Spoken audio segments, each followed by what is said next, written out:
Peluang usaha yang akan hilang di tahun 2024 ya. Jadi bagi teman-teman yang, melakoni usaha yang akan saya sebutkan di video ini, ya ada baiknya kalau misalnya kalian, bersiap-siap mencari opsi pilihan usaha lain ya teman-teman. Nah tapi di video ini, bukan apa ya, bukan video garis keras ya teman-teman, ini hanya sekedar opini, tapi berdasarkan realita yang memang, terjadi akhir-akhir ini. Jadi ada beberapa peluang usaha ya teman-teman, yang dulunya itu ramai banget peminatnya, tapi, sekarang itu udah apa ya, udah hampir nggak ada kayak gitu, ya. Jadi, bukan hanya usaha tapi beberapa pekerjaan juga ada yang akan hilang, untuk 5 tahun yang akan datang itu akan hilang teman-teman. Nah, apa saja, saya akan membaginya menjadi beberapa part video, nanti bisa kalian tonton, secara berurutan lewat kolom komentar ya teman-teman. Untuk link part 1 sampai part sekiannya akan saya taruh di, kolom komentar, jadi kalian nontonnya bisa berurutan. Karena kalau saya jadikan dalam satu video, akan sangat panjang durasinya ya, nanti kalian bosen untuk menontonnya. Nah, sebelumnya tonton video ini sampai habis, jangan di-skip-skip dan tulis di kolom komentar, apakah kalian setuju dengan opini saya? Yang pertama adalah penjual pulsa ya teman-teman. Nah, tapi tentunya selain memberikan kritik, saya juga akan memberikan saran juga teman-teman untuk beberapa para pelaku usaha yang saya sebutkan di video ini. Yang pertama adalah penjual pulsa. Dulu ya teman-teman, dulu saya sendiri juga seorang penjual pulsa ya. Itu saya sudah memulai jualan pulsa itu dari saya masih duduk di bangku SMA kelas 2. Dan, untungnya terbilang lumayan ya teman-teman untuk setiap transaksinya. Nah untuk pulsa 5.000 harganya itu 7.000, untuk modalnya itu ada yang 5.200, ada yang 4.900, ada yang 4.700. Ya kita ambil rata-rata ya teman-teman, untuk keuntungan dari setiap transaksi adalah Rp2.000 ya. Nah kalau misalnya dalam satu hari kita bisa menjual, atau ada orang yang beli sama kita itu 50 orang ya, beli 5.000 gitu teman-teman ya, kita sudah bisa mengantongi, keuntungan bersih Rp100.000. Itu dulu teman-teman ya, dulu.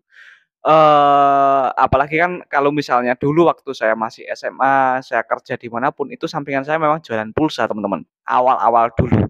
Nah, tapi sekarang, di tahun 2022 ini ya, 2023 ini, semua orang itu udah, pada melek akan teknologi. Dulu itu mau jadi penjual pulsa nggak gampang syaratnya ya.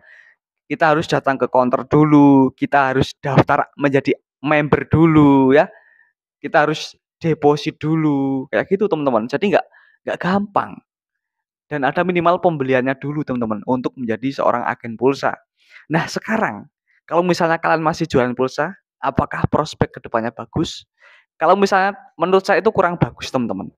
Lalu, yang bagus itu jualan apa? Ya, jadi gini, orang itu sekarang udah pada pinter. Untuk beli pulsa, untuk beli paket data ya, itu mereka itu sudah bisa beli sendiri ya lewat ShopeePay, apalagi kalau misalnya lewat Shopee kan bisa ngutang ya teman-teman, pakai paylater atau Shopee Pinjam ya. Jadi orang itu akan lebih lebih suka ya, "Ah, pakai ShopeePay ini harganya lebih murah nih. Wah ini, pakai, Mitra Tokopedia ini harganya kok cuma bayar separuh, loh kok beli pulsa 10.000 cuma bayar Rp1.000." Ya itu promo-promo, untuk pengguna baru kan kayak gitu teman-teman. Sehingga banyak orang-orang yang ya, eee, mendingan saing sendiri harganya lebih murah, selisih 1.000, 2.000 tapi kan kali berapa bulan, kali berapa tahun ya. Orang, lama-lama juga akan mempunyai pikiran sampai ke situ teman-teman. Nah terus gini, nah kalau jualan pulsa udah nggak worth it, yang worth it jualan apa? Yang pertama, kalian bisa membuka jasa top up saldo ya, bisa saldo Dana, bisa saldo ShopeePay ya, bisa saldo GoPay, saldo link aja, dan beberapa saldo-saldo uang elektronik lainnya teman-teman. Itu justru peluang usaha yang, sekarang ini, ramai banget teman-teman ya. Karena kalau jualan pulsa orang udah pada bisa beli, tapi kalau misalnya orang, mau top up, nah itu, masih ada beberapa yang, males bikin m-banking lah, males ke Alfa atau ke Indo buat top up. Nah, kalian kalau misalnya punya lokasi, di, pinggir jalan atau punya circle temen yang banyak ya teman-teman, itu mungkin bisa menjadi solusi ya. Jasa top up saldo semua uang elektronik seperti Dana, ShopeePay, GoPay ya, jasa bayar BPJS, saya bayar, pendidikan, dan masih banyak lagi teman-teman ya, yang bisa dilakukan untuk, mencari rupiah ya. Nah, tapi kalau misalnya kalian hanya sebatas berjualan pulsa sama voucher ya, pakai data, itu udah nggak worth it menurut saya. Kalau menurut kalian gimana teman-teman? Apakah masih worth it untuk jualan pulsa sama voucher di zaman yang sudah serba canggih ini? Tulis ya, pendapat kalian di kolom komentar. Oke, kita masuk ke yang kedua teman-teman ya. Peluang usaha yang udah, nggak worth it lagi yang kedua adalah penjual koran teman-teman, atau bekerja di perusahaan, penerbit koran ya teman-teman. Itu menurut saya itu udah nggak worth it. Kenapa seperti itu? Dulu ya teman-teman, penjual koran itu uangnya banyak teman-teman, ya. Kenapa saya bilang, bisa bilang seperti itu, karena teman saya dulu, rata-rata itu kalau misalnya libur sekolah, ya, itu sampingannya jualan koran dan emang lumayan banyak teman-teman. Profitnya itu lumayan banyak lah. Ya kita nggak usah ngomong ngomong muluk-muluk ya teman-teman. Untuk satu koran misalnya ambil 1.000 sampai 1.500 kali 50 koran yang terjual. Kalau pas rame ya hari Minggu itu bisa sampai jual 100 koran teman-teman. Kenapa waktu itu bisa laku? Ya karena dulu media belum se-ekstrim sekarang. Dulu orang itu seperti guru-guru di sekolahan itu masih langganan koran ya teman-teman, masih suka ngisi kuis TTS ya yang dapat hadiah sepatu atau hadiah, baju kayak gitu teman-teman. Nah sekarang siapa yang mau membaca koran? Karena apa? Kalau misalnya koran itu kelemahannya itu adalah, informasinya itu lebih lambat. Nah berbeda dengan, media pemberitaan online sekarang, itu ada kejadian apa, detik itu juga ya teman-teman nggak sampai 1 jam udah bisa seluruh Indonesia itu tahu, ya. Jadi sekarang untuk media cetak ya teman-teman itu memang, kurang worth it ya. Jadi kalau misalnya kalian sampai sekarang masih, jadi seorang penjual koran ya teman-teman, mungkin kalian bisa mencari, usaha lainnya ya. Karena kedepannya itu menurut saya udah nggak worth it lagi, ya. Sekali lagi ini bukan konten diskriminasi ya teman-teman, ini hanya sekedar opini. Kalian bisa setuju dan bisa juga nggak setuju, ya. Lah terus kalau saya nggak jualan koran, saya jualan apa dong, Mas? Nah gini teman-teman, kalau misalnya menurut saya teman-teman, saya sendiri juga sedang melakoni saat ini, kalian bisa mencoba belajar menjadi seorang blogger, ya. Nah, blogger itu adalah orang yang berkreasi ya teman-teman, menggunakan karya tulis atau tulis tangan mereka.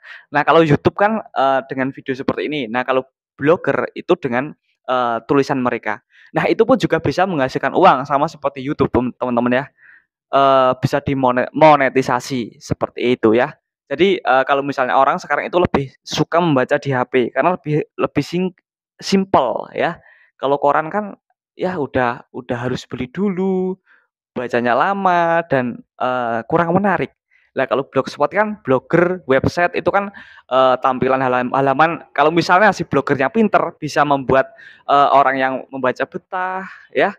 Pokoknya, apa ya, sekarang itu ya teman-teman, itu dari, usaha offline itu banyak yang pindah ke usaha online ya.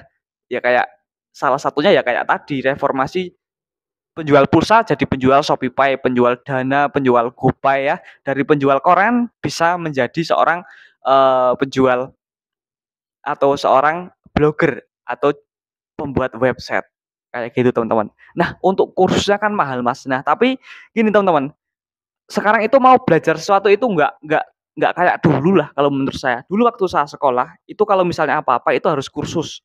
Harus kursus, harus membayar mahal sama sama guru les ya. Sekarang kalian mau belajar apa, kalian mau jadi apa, sudah difasilitasi gratis, tinggal kalian mau apa enggak, ya. Misalnya nih, cara menjadi YouTuber misalnya. Di YouTube banyak YouTuber yang membahas cara menjadi YouTuber, mau jadi, freelance misalnya, di channel YouTube Sales Magic, ya ini salah satu platform yang, eee, bisa menjadi apa ya, media untuk belajar freelance untuk, pemula. Itu udah ada semuanya teman-teman. Tergantung kita itu mau mau apa enggak kayak gitu ya. Jadi ini yang pertama dan kedua ya teman-teman, penjual pulsa sama penjual koran. Itu menurut saya 2 sampai 5 tahun ke depan itu udah nggak ada deh, sudah apa ya, udah bener-bener nggak worth it, ya. Nah, untuk part berikutnya kita akan membahas apa lagi, silakan kalian bisa subscribe dan aktifkan lonceng notifikasi di, video kali ini ya teman-teman, eee, dan di-share kalau misalnya kalian rasa video ini bermanfaat. Mohon maaf kalau misalnya ada kesalahan dalam penyampaian kata, mohon maaf juga kalau misalnya saya agak terlihat seperti lemes ya, karena ini, masih di konten di bulan puasa, jadi saya harus bener-bener menghemat energi ya teman-teman. Bagi teman-teman yang menjalankan ibadah puasa, semoga ibadah kita diterima ya, dan kita bisa full 30 hari ya. Ini masih hari kedua ya teman-teman, masih awal-awal banget. Oke jadi, see you next time, sampai jumpa di video selanjutnya, jangan lupa untuk tonton video part berikutnya ya. Terima kasih.